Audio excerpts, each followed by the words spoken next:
My biggest frustration thus far has been, my county commissioner experience, right? We talk a lot about implementation. We implement things, we govern. At the legislature, we just make laws. And so I'll sit down with someone and we'll talk about a bill. And I said, well, what does implementation look like? And they all look at me like I'm from another planet because they don't talk about or think about what happens after the bill becomes law.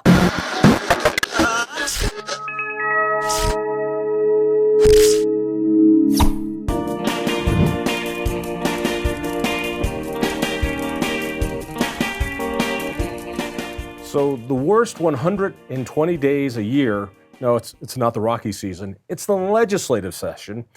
And to find out what it's like from a beginner's point of view, rookie this season, Rose Pugliese, thanks for being with us. Thanks, John. All right, you poor little Republican from El Paso. El Paso. What's your district? House District 14. 14. Roughly where? So northern Colorado Springs, kind of abutting the Air Force Academy, but not the Air Force Academy. What's wrong with the Air Force Academy? You're very clear it's not the Air Force Academy. Well, because it's Don Wilson's district, and he deserves it. Oh, so what's wrong? He deserves it? He deserves it because he deserves it? he's former military. All right. So this is your first term in the state legislature ever. Yes. I'm not going to ask you the nice little political, well, why would you want to do that? Because I don't know why anyone would want to do it. So you're going in for the first time in state history that the House has a supermajority Democrats. Yes. That means they can override the governor's veto, like Jared Polis would veto anything. Anything of any sort of measure. I want to know, what does it feel like from a neophyte's point of view? Not that you're a neophyte politician, but you're a neophyte in that capital. What's it like? What's it like, rookie? It's very interesting.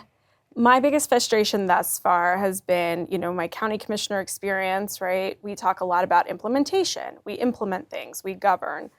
At the legislature, we just make laws. And so I'll sit down with someone and we'll talk about a bill. And I said, well, what does implementation look like? And they all look at me like I'm from another planet because they don't talk about or think about what happens after the bill becomes law, which is why we're consistently trying to fix bad bills and bad laws because nobody thought about what it was going to look like later. Implementation? So you have a bill and you're like, so for example, the governor has been talking a lot about $25 million that he wants to put into after-school math services for kids because our math scores are so low. Now, the question I keep asking is, well, our kids can't read. And our new math has a lot to do with reading. So if you can't read, like I've got a child who struggles, she's not good at reading, then math is going to be even harder for her. So God, I hope she doesn't watch this show. Her mother's saying that she doesn't read well. She struggles. She struggles, and we get her all the interventions and supports that she needs to be successful. But if you struggle at reading, then you're going to be struggling with this new math. I couldn't read in grade school either. Still can't read. But look at you now. So the nuns just beat me. Oh. I don't know what to say to that, but... It was the only female attention I ever got in school. Yes. But so when you ask the question, well, what does implementation look like? So $25 million amongst all of our school districts isn't a lot of money. No. Will it be a grant program? Who's it going to go to? Who's going to control the money? Who's going to control accountability? Nobody can answer those questions. But it sure sounds like we're doing something. And on the stump and in speeches, I can hear the governor saying, and we put $25 million into improving our state's math scores. And the union members, you go get them. But you're asking, yeah, what does that actually look like when the rubber meets the road? All right, help me with this a little bit. Sure. Because you were a county commissioner for how many years in Grand Junction? 8 years. 8 years. Which was all you could do. Is it all? Term limits. It was all you could do? Term limits. Oh, term limits. Which I support. I love the county commissioner model. Mm-hmm. What's different about that, let me back up. We have one state government, but we have over 5,000 governments and special districts in the state. Yeah. All right, so we think all the actions at the state level. No, most of our government is in our backyard. All right, we've got counties and cities and school districts and parks and recs and library districts and water districts and special districts and cemetery districts. I mean, it's a lot. And that's where most of the government is. And so a lot of our cities, for instance, and school boards and RTD are run by staff. Right. And you have these cheerleader boards that run for office, but really it's the city manager. It's the staff. RTD is a perfect example. Nobody runs for RTD unless they're a booster of transit. Nobody goes there and says, I want to completely disrupt public transit and put all the money to transit-dependent people. Nobody runs for a CU regent and says, public higher education doesn't work. Right. Let's blow it up and start again. No, they're CU regents, and they want to go to the football games, and they want to, do things on the side to make it a little bit better. Sure. What you did for 8 years in county commissioners are completely different. Mm-hmm. It's not a part-time job. No. It's full-time. There is no county manager, usually. There was how many of you? 3 or 5? 3. 3. And the 3 of you work full-time. Mm-hmm. It's a full-time gig. You get a car. Oh, yeah. You didn't get a car? No. We're rural. That's why you need a car. It's a big district. All right. Yeah. Often you get a car, you get an office, you're there, you're working full-time, and your hands are dirty with zoning and ordinances, and it's very granular. You're right there. You're not going to the city manager. What are we doing? And they recommend something. No, you recommend it. Right. That's a really good form of local government. I wish more cities were like that. I wish school districts were like that. I wish get rid of the superintendents, get rid of the city managers, get rid of the executive directors. Now you're in the state legislature. You guys meet for a few months a year, and I swear, none of you have any sense of what the hell you're doing when you write a bill, because you write a bill about this and you write a bill about that. I mean, I've seen some of the beginnings of a bill that would outlaw every semi-automatic gun in Colorado. Whoever is working on this knows nothing about guns, because it would outlaw every single pistol and most every rifle. It's like, you obviously don't know you think you know what you're doing, but you obviously don't. So when you talk about implementation, give me a couple more examples, because obviously they write rules or write laws, and what legislators say are, we're not sure about the unintended consequences. Yeah. Why bother? Why bother? Yeah. It's interesting. I had talked to a former legislator as I was preparing for this role, and his advice to me was just send everything through rulemaking. And I was like, wait, I've been through rulemaking. It is a horrible experience controlled by bureaucrats and not elected Explain rulemaking officials. for people who don't know. So after a bill comes in into law, then it goes to rulemaking with the state agency. So I did a lot in the energy space where you would be testifying as to implementation. So what does this look like? What do the rules look like that govern this bill? And people are like, well, send it, but the bureaucrats run that process. It doesn't come back to the legislature. So then once the bill becomes a law, it goes to the state agency, then it's out of our hands. We can testify, we can talk about what's bad about it and how this should be implemented, but you lose control of your bill after it goes to rulemaking. Elected people, the beautiful thing about the legislature or your commissioners is you vote for them. Yes. Let me try an analogy. Tell me if I've got it right. So everyone's screaming about the president has too much power. The president has too much power because over the years, Congress passes these laws, and they create agencies. Right. And the agencies grow in power. So OSHA has all these regulations. The EPA has all these regulations. And so government creates these agencies and creates these laws, and then the regulators take them and go, what are we supposed to do?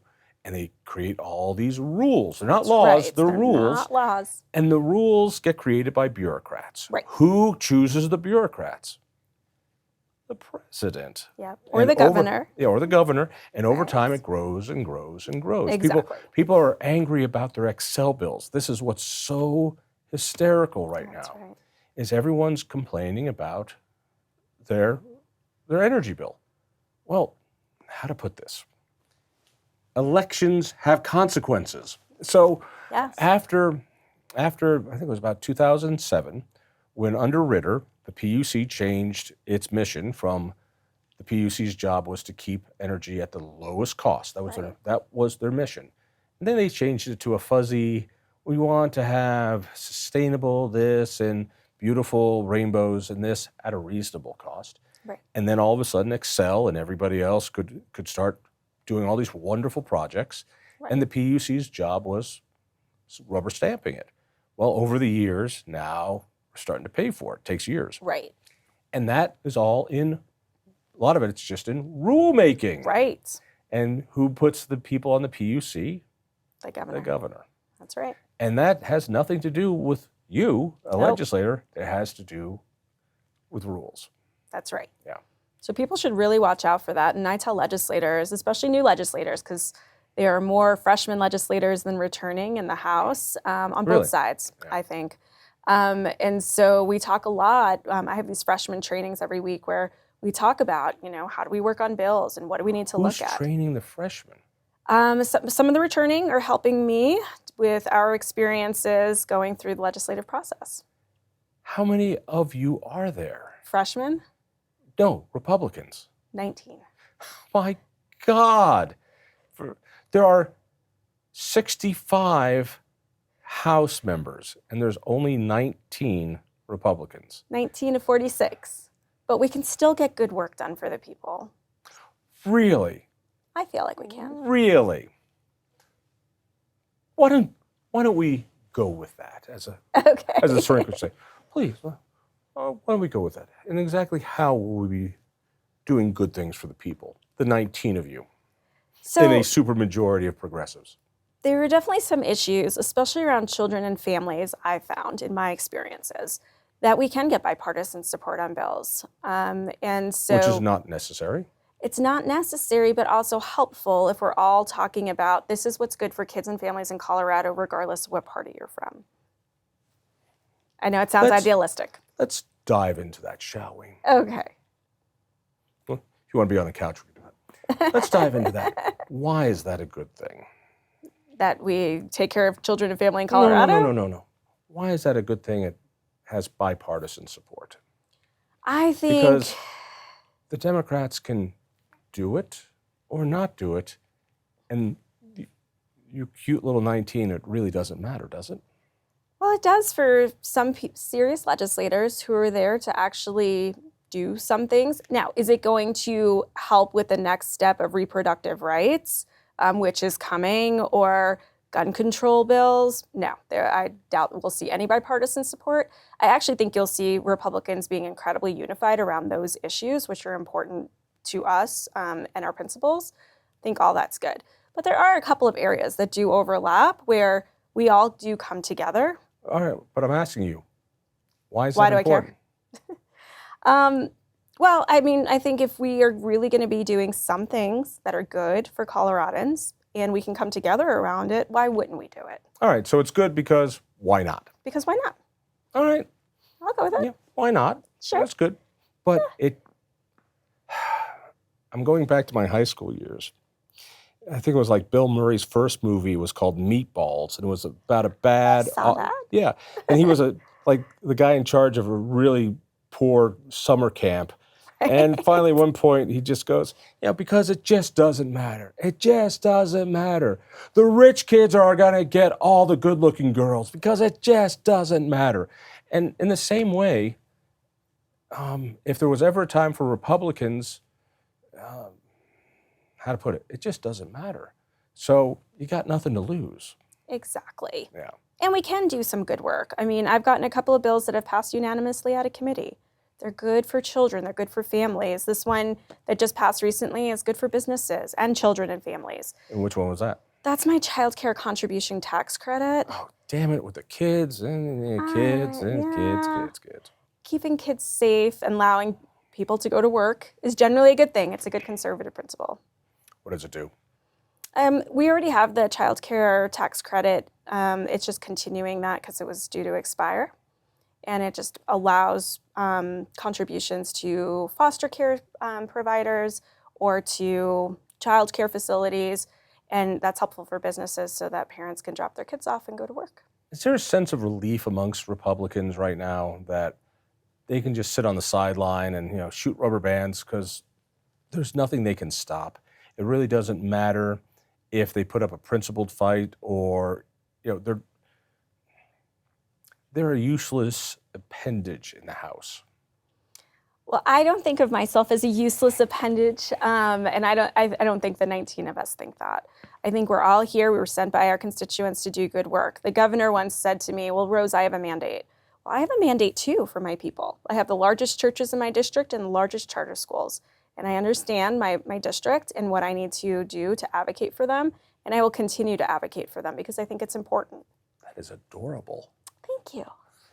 I don't mean to be so awful. It's just that I've been doing this for a while. I know. And the numbers are there that if the left wants to pass something in the House, they can. For sure. They can. And it seems to me the best role the Republicans have is that of megaphone. That Sure. the best thing that your party can do right now is not fight there in the Capitol, but to gather intel and turn it out there and go, do you see what these loony beans are doing? Because it's going to get crazier and crazier. What's the weirdest bill you've seen so far? Oh, we haven't seen very much come through yet. So I don't know that I have a really weird one, but there's going to be some stuff coming for sure. But, I think you're right. I mean, there are 19 of us. This is where when I talk to people, and I host roundtables and town halls. I've done roundtables every weekend. So I work all week and then I come back on Saturday and meet with my constituents and talk about what's going on. I think it's really important we have these conversations and alert people. And you and I are grassroots organizers, right? We make sure the grassroots are engaged. And I think that is where our strength is. We've got 19 people with 19 different networks that we can all bring together to help each other. And I'm really excited. I really, truly am excited about that. And we do have a lot of support from our grassroots networks. There are people who want to get engaged. There are. And they need to get engaged in their backyards. That's right. It's not about electing a president. It's No. about electing a good school board. It's about electing That's a right. good city council. It's about doing all those issues. Is there any issue that you see Democrats starting to go, yeah, we better get on the ball on this? Have they gone too far on crime? How are they starting to go, you know what, we do need to do something about auto theft. We do need to do something about fentanyl. We do need to do something. Or are they just going to do more of the same? Let's make more goofy gun laws. Let's do more letting people off the hook on crime. What is the sense down there? Are they giddy with joy that they can do anything they want? Or is there a sense of, hey, guys, and I haven't seen this Sure. for 15 years. Right. I've heard the warnings. Guys, let's not have One too day. much hubris here. Let's not go too Right. crazy. And then they just go crazy. And for the most part, they've been rewarded for it. That's right. And so, no, I don't see pullback. I mean, the governor talks a lot about how he wants us to be the top 10 safest states in the country, but I haven't seen any. After 4 years of signing bills that let criminals out, Right. it's kind of an odd thing to say. There really is a huge disconnect. Yeah. But what I do hear a lot from Democrats is we have a mandate, and we are going to continue that mandate. Mandate for what? What do they think the mandate is? Oh, they think the mandate is to continue down the path that they've been going. So is it going to get crazier? I believe it will. And arguably, they do have a mandate. Arguably, they've won all 4 statewide seats. Mm-hmm. Arguably, they've won more seats in the House and in the Senate. Right. Arguably, you could say they've got a mandate to go even crazier. Yes and no. And this is where I've had a lot of conversation. If you actually listen to what they ran on our conservative principles. We need to reduce crime. We need to have more choice in education. All of the things that that we talk about as conservatives. I think the difference is they won people's hearts, where conservatives weren't able to do that in our messaging quite as well. I think it's something that we need to work on, right? We talk about the policies all the time, but don't connect it to the people, and we need to do a better job. But I remember hearing Jared Polis on the radio, and I was sitting somewhere and literally my head was going to explode about how he was the governor for freedom. I was going to give you freedom. And I was like, what are you talking about? Your actions don't match your words, but the people weren't connecting that. I heard the same thing. I heard the advertisements. I believe in freedom, as he unleashed the greatest gun control the state has ever seen. Right. I believe in freedom, as he unleashed the most of the tobacco laws I've ever seen restricting tobacco. I believe in more freedom, as he unleashed all these tax increases without a consent of the people by calling them the fees. I believe in more freedom, as he unleashed all these minimum wage hikes without throughout the state. Yep. I believe in more freedom, as he destroyed the oil and gas industry. Right. I believe in more freedom, as he continued to do that. And I think Republicans kept saying, well, we're gonna show that he's fibbing, which of course he was. But Republicans do what Republicans do so well. They say, I'm not him. And look, crime is going up and inflation is going up and this and that. But Republicans never say, there's the hill where we're going to. Right.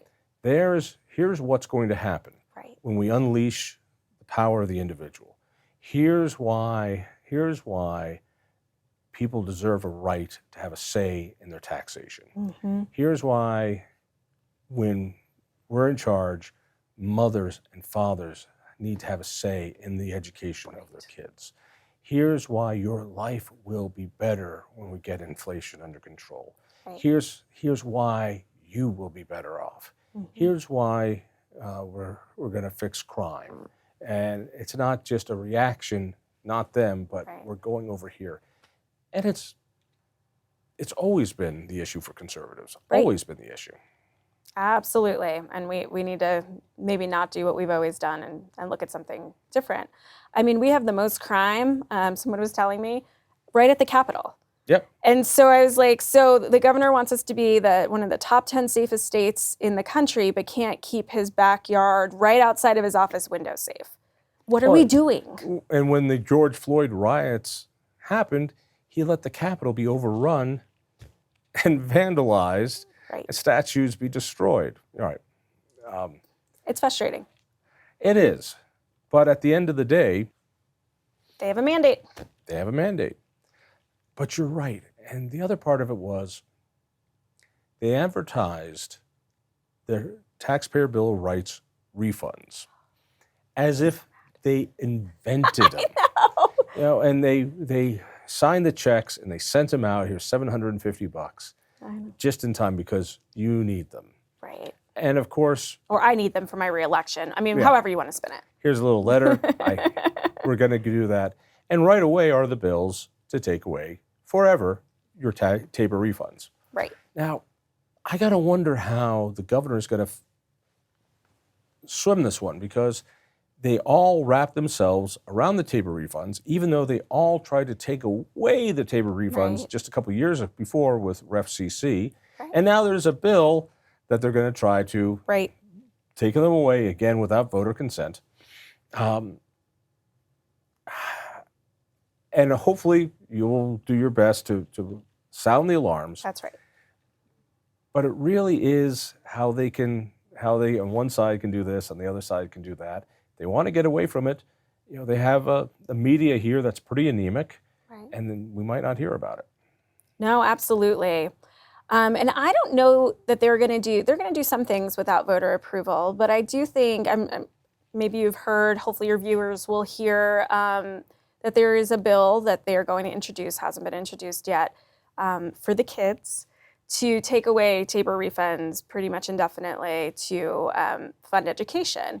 And I was on a town hall with Speaker McCluskey, and we were talking about this, and I said, they were like, well, we need it. We need it for education. And I said, we absolutely need it for education, but why aren't we reprioritizing the budget to actually fund it without asking the people for more? At what point do we start having those conversations? And they don't want to have those conversations. They don't need to because it's for the kids. And they also have Amendment 23 from, oh my God, let's see, 1997, was that no, that would be 1998, is that right? 1999, Amendment 23, which says that X amount of the budget has to go to education, and it has to grow at the rate of inflation. And for the first 10 years, it has to grow beyond the rate of inflation. And it didn't. And so they call it the negative factor. Right. And amazingly, the CEA, the Education Association, never sued on that. So the state owes all this money back into education, and they could sue and get that money back. But they haven't. And so they could just say, pay us what you owe us. Right. But they won't do that. No. Instead, they'll steal the refunds. That's right. So we have this constitutional guarantee that they don't want to enforce. Why don't they do that? I can't speak for CEA or why they don't do that, but it's definitely part of a bigger plan. On this town hall, Speaker McCluskey talked about how there's absolutely, we believe that voters should be able to vote on tax increases, but refunds really isn't part of Tabor. And so we don't really need to do that. So, it's part of Tabor. Right there in the Constitution. But that's not really what Tabor is for. It's really to vote for increase of taxes, but not necessarily to get refund money because we need it, because government's not big enough. I'm old now. I remember working on Tabor. I remember voting for Tabor. I remember reading Tabor. No, it talks about, it talks about refunding excess tax revenues. So it's going to be fascinating to see what the governor does here because he campaigned on it, and now he's going to go back. I asked him point blank at a forum once, private small forum, if he's going to continue to do fees. And I reminded him that we have this new law that says any large fee increase has to go to a vote of the people. Right. I forget, was that Prop 118, 117? I'm trying to remember. Yeah, I'm not sure. And they did the funny game. If the fee is over, I think it was $100 million, and so they just broke it down and did a whole bunch of $199 million fees, and they just did a bunch of those. Right. And I asked him, and I kept asking him, and he finally said, "I will abide by the law." And the law, what that meant was, we'll continue to do what we did with the transportation fee and all the others, which is to cut them down into smaller pieces and vote on them. Speaking of the transportation fee, you've got a solution to that because every time I order something from Amazon, I get stuck with a 27-cent transportation fee every time I go on an Uber ride or go get something. And what I hate now is sometimes you order something from Amazon and you get one package one day and another package the next day, another package, and then you get all these little 27-cent fees. I didn't vote for this. This is a tax I didn't vote for. The new gas tax is coming in, which is 2 cents a gallon. It'll move up to 8 cents a gallon. I didn't vote for this. That's right. We've never had a fee on gasoline throughout Colorado's history. Now we have an 8-cent gas tax that we never voted for. It's all part of the transportation taxes, fees that we never voted for. Help me, Rose. Fix this. Well, so I will say the number one issue I heard at doors when I was knocking, not just in my district, but for other candidates throughout the state, the number one issue that almost everybody brought up to me was the 27-cent retail delivery fee. And so I have introduced a bill to repeal that retail delivery fee. I can't wait to see the fiscal note on how much that will cost the state, that we won't be able to grow government. But it is not it's a fee, it's not a tax, it's nothing we voted on. And I'm still trying to understand in my mind, the whole point is, these, Amazon cars and vans are putting wear and tear on our roads. So what you're saying is if I go to 6 different stores to get products, supplies, whatever I need for my household, that puts less wear and tear than one Amazon truck that brings me 6 packages at one time. It just doesn't make any sense. And Well, and people also- are upset about it. Also, that Amazon truck is paying gas taxes, Right. registration fees. Sure. And if it's an electric truck, it's still paying registration and it's paying extra registration Right. because it doesn't pay gas. So it Right. pays an extra surcharge. Exactly. Exactly. But it is the average person, it is what they are still continuing to talk about the most, is Even that more 27 cents. Even more than not being able to use their bags. Bags are starting, because bags just started. The retail delivery fee started earlier, so they've been talking about it and being more and more upset about it. The bag fee is definitely a new one that everybody is like, why is this happening to us? What's so funny is that for junkies like you and me, we saw the bill pass. Right. We saw the 27-cent bag tax or the delivery fee and the gas tax and all this other stuff pass. And we're pulling out our hair, some of us more effectively than others. And you're like, oh my God, where's the outrage? Where's the outrage? Right. And they push it all past the election. Mm-hmm. They hide it until after the election. And then it happens. And God bless Walmart for just, pulling the plug right away. People are going to Walmart going, what do you mean there's no bags? What? Yeah. Because next year, there'll be no bags anywhere. That's right. And people are going, what? This is insane. It's like, what do you mean this is insane? You voted for this. Right. What do you mean this is insane? Your gas prices are going up, and you're getting your electric bills. They're going, this is insane. I know. And I'm thinking, what do you mean this is insane? You voted for this. Right. Are you not realizing what they passed? Are you not paying attention?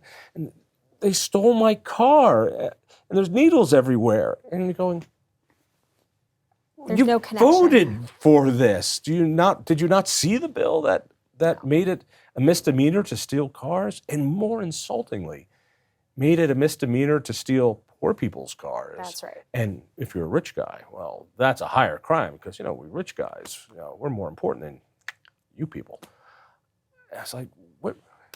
But I forget. We're weird. Most people are just Normal. living their lives. Yeah. And then the bill comes and they go, what? Yeah. And they go to the store and they go, where's the bat? What? Right. And they look on their street and there's feces and needles and they go, what? Right. And they don't put it together. They don't. And by the time they do, so much damage is done. I agree. We're going to see what happens this session with the mandates that they've received. The mandates. I think it's going to take a lot longer. I think things are going to get a lot worse before they get better. I think so too. And I hope that we can do a better job of making that connection for people. Why do you think, I mean this sincerely, and it's part of my grumpy old man, get off of my lawn! All right, so understand it's that. Okay. And I think you young people are so adorable with your optimism and all that. And so take it as I mean. Okay.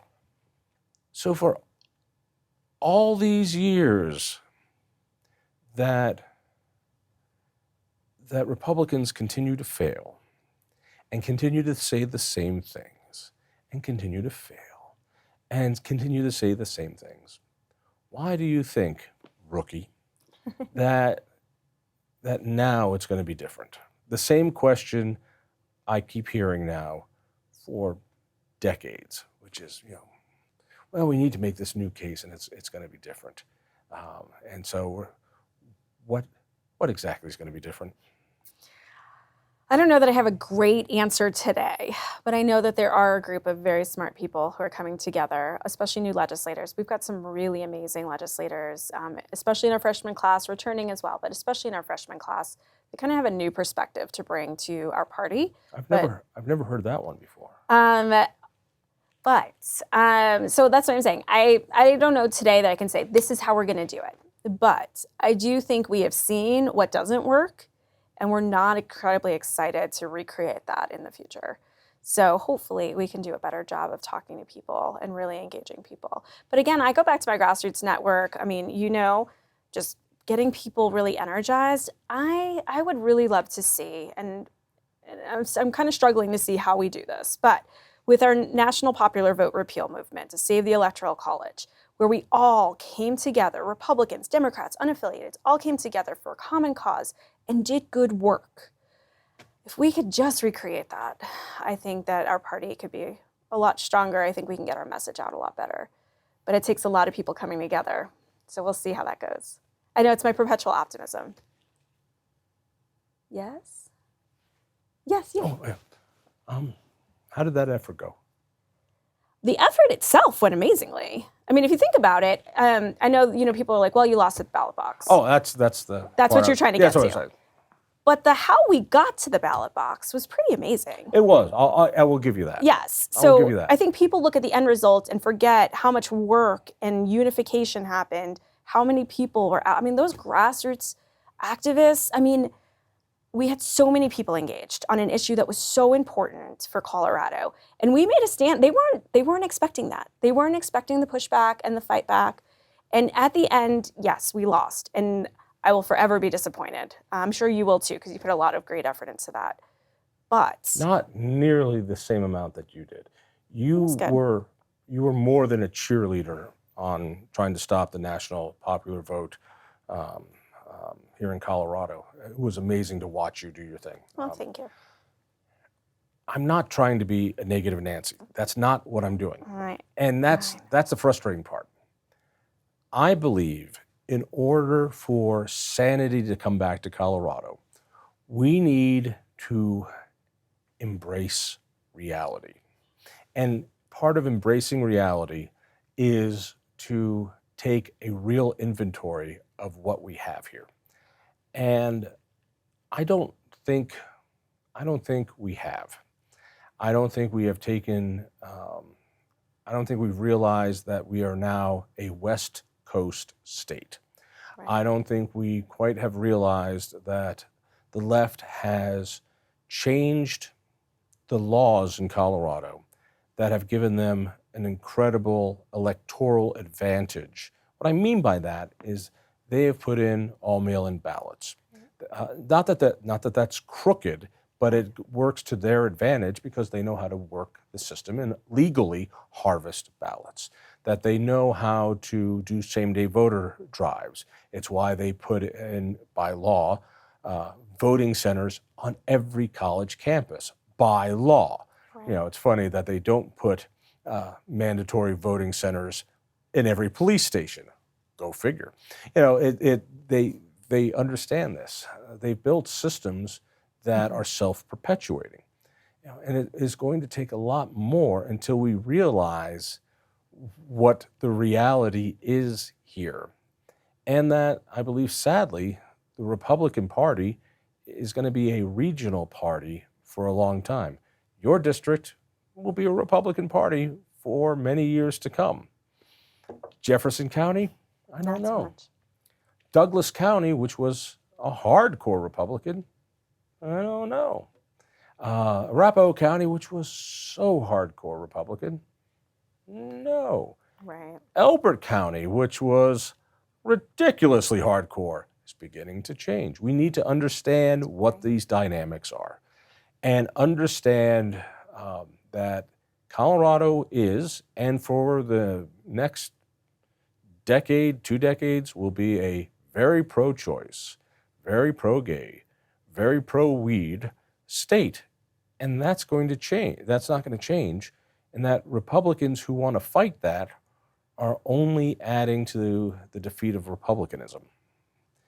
And I hate to be the one to deliver the plainly obvious, but that's what it is. I hate to be the one to look at the world and try to communicate that, but that's not going to change. Not in the next decade.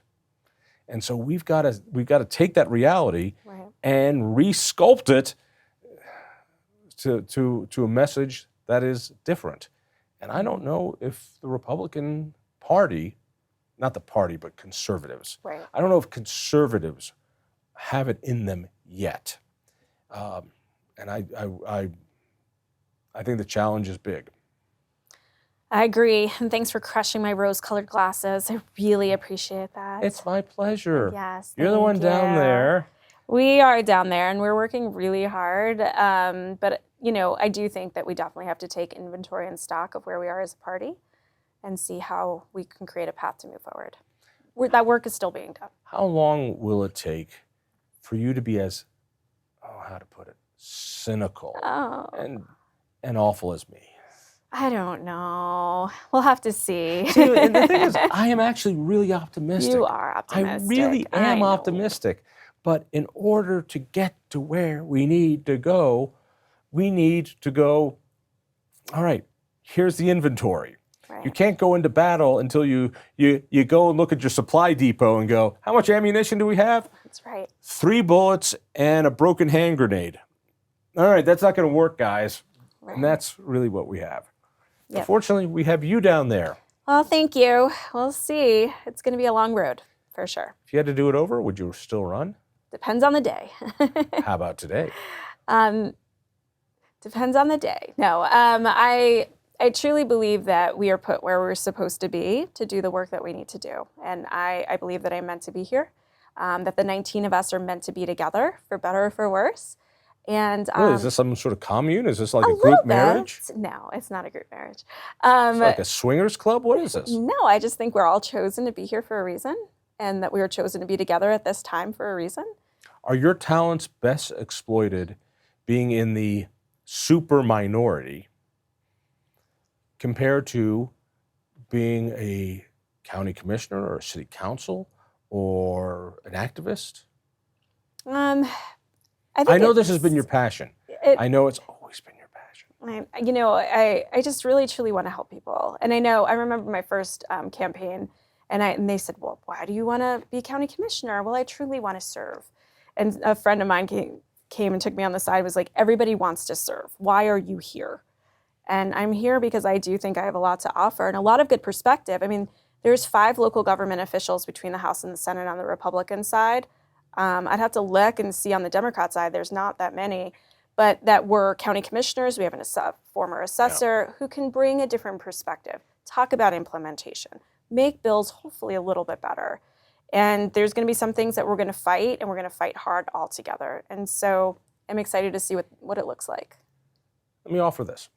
One of the things you can do that few people can is to put down on the record, because everything you say in committee, right, everything you write down is a record to say, this is going to be a massive failure because this, and this. Right. So let it be written. So let it be said. That's right. That this is a terrible idea. And when it comes to pass, and it might be 5 years from now, right, do not say, Colorado, you were not warned that this is a bad idea. That's right. Do not let anybody say that no one told you this was one dumb shit idea. And it was funny, when light rail came and we said, here's why this is a dumb shit idea. And it took only 2 weeks for it to be proven right. And so that maybe in the future, you listen to those of us who say, outlandish social engineering is bad. Outlandish spending is bad. You know what's good? Letting people make their own decisions. Right. You know what's good is letting people keep more of their hard-earned money is good. Right. Letting people direct their own lives is good. Letting people invest in their own lives is good. You know what's bad? This is bad. Because when these things happen, go, oh, we just didn't know that all these environmental regulations would push our energy bills through the roof. Who would have guessed? Right. We all would have guessed. Right. Get it on the record. Yep. Get it on the record. That's what you and your 18 colleagues can do. And thank you for that. Well, thank you. I appreciate that. What do you need from us? It's interesting. So I had some roundtables this weekend, and we were talking about some bills that are going through, some of the attacks on parental rights that I want to make sure people are aware of, that we get a good record. And a couple of people asked exactly what you said. Why should I go down to the Capitol, waste my time, just so that they're going to vote against us? And I said, we need a good record, because whatever we do next, outside of the Capitol walls, whatever happens next, will be driven by our grassroots activists.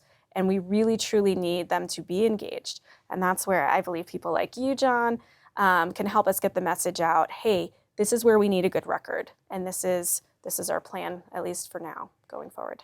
I'll leave it at this.